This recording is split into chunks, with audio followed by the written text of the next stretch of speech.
Hello my friends, and today finally there is some improvement on the front line. The prospect of a new significant breakthrough for the Ukrainian Armed Forces. Let's start right away with the Luhansk direction. The occupiers here have gradually started to falter.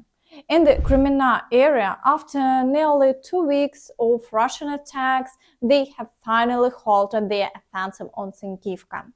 And while they may begin attacks on Petropavlivka after regrouping shortly, as there has been an increase in shell there, the situation in the Ivanivske area remains unchanged for now. Here, the Russians haven't achieved any success in the past day and the front line remains unchanged, although attacks and shelling continue in large numbers. In the Svatovo area, there are also unsuccessful attacks on the village of Nadia, and the front line remains unchanged here as well. But before we continue, I'd like to ask you to share this video on social media and watch it until the end. It will greatly help promote my channel. Thank you. So, in the Kremenna direction, even the number of shelling has decreased and no new attacks are being carried out. It seems that Russians have expended a significant amount of ammunition and they are now transitioning back to an economy mode.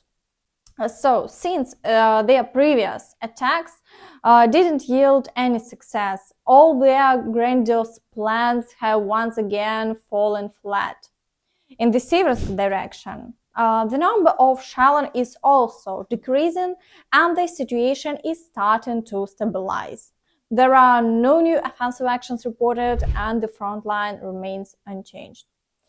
In the Bakhmut direction, their activity continues, but it's evident that the Russians' plans are not working. All attacks in the vicinity of the settlement Druzhba have failed. Today, their focus shifted to Avdiivka and Klishchiivka. Interestingly, these battles are not happening near the railway, as many experts suggested, but unfortunately closer to the populated areas. Along the northern flank, the situation remains unchanged. Battles are taking place in the Khromova area and there are offensive actions towards Bogdanivka.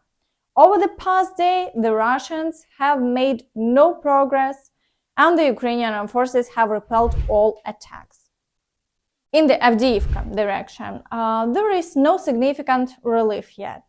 The Russians are still attempting to breach the outskirts of Avdiivka and there are ongoing offensive actions from Opetne towards Avdiivka across the fields. They still aim to create a foothold around Severne and Tonenki to squeeze Ukrainian units in Avdiivka. Therefore, offensive actions continue across the fields. Some of the toughest attacks are taking place in the Stepove and Novokalinovo areas. However, there have been no changes along the front line in this area over the past day. In the Nevitske area, the occupiers have made no progress and the Ukrainian Armed Forces have repelled all attacks. Currently, the Russians have shifted to a defensive stance. I also want to show you how Avdiivka looks today.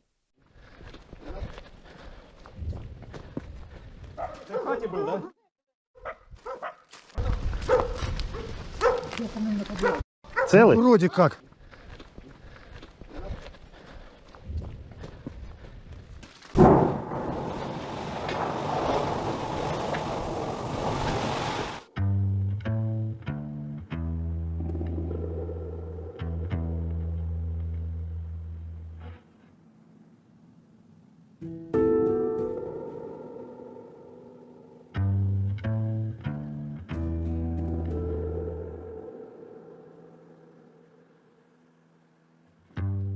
Без бронежилетов, без касок, без ничего, налегке. Все, один с гранатами, один с автоматами. Это не вдвоем, а третий может еще чуть-чуть дальше прикрывать. Они малыми группами заходят, по 2, по 3 человека. И все, им главное, они знают, с квадрокоптера посмотрели, где окопы, блин. Обработали. Если их обработали, то значит, они заходят, еще одна группа людей тоже. Заходят, дальше работают по нам. Могут сразу с нескольких направлений.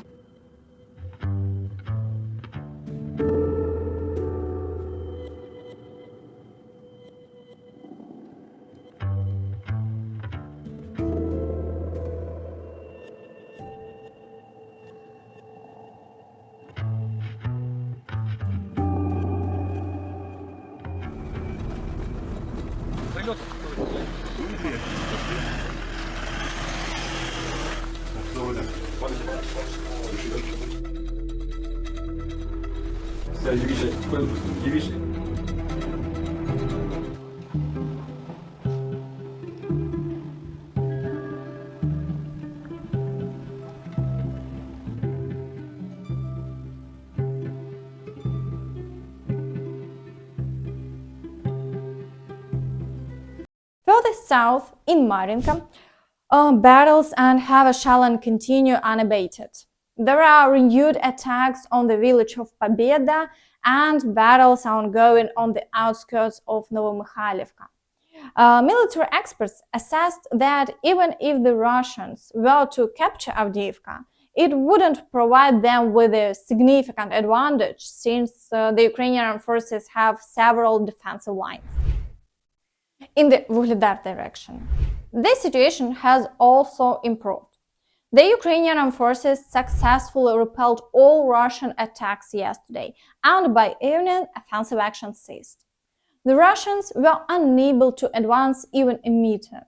Although shelling continues along the entire front line, the situation has somewhat stabilized. Ukrainian forces continue to eliminate occupiers even in their rear areas. Yesterday evening, there were reports of explosions in Berdyansk, although details are still unclear. In the Zaporizhzhia direction, the occupiers are intensely attempting to advance in the Novoprokopyvka area and are shelling all neighboring settlements.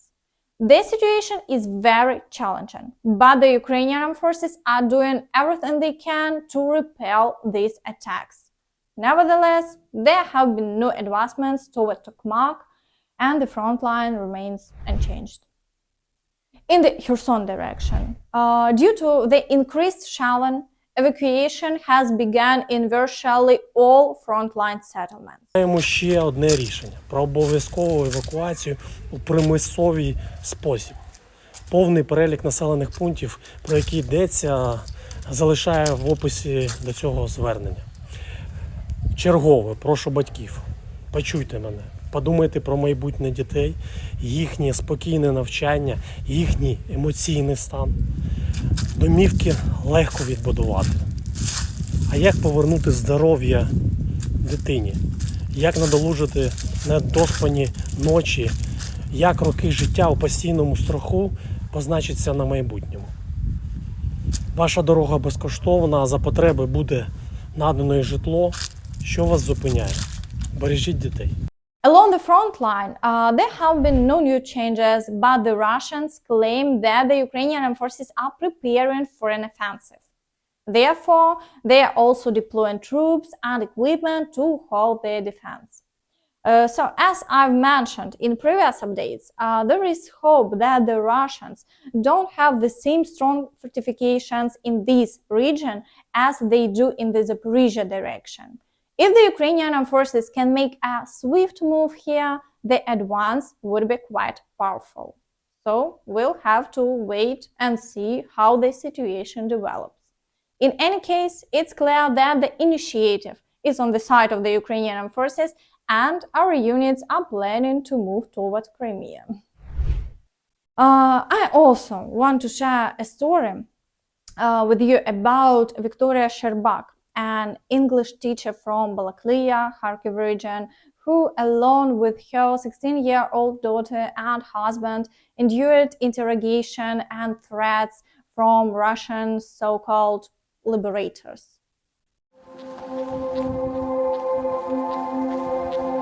Ми зараз перебуваємо на подвір'ї нашої балаклійської типографії, де у підвалі була катівня, де тримали людей у спеціальних клітках, і де я була із своєю донькою, чоловіком і сусідкою. В сусідніх клітках сиділо багато людей, але ми мали змогу бачити лише одного чоловіка, він був закривавлений весь.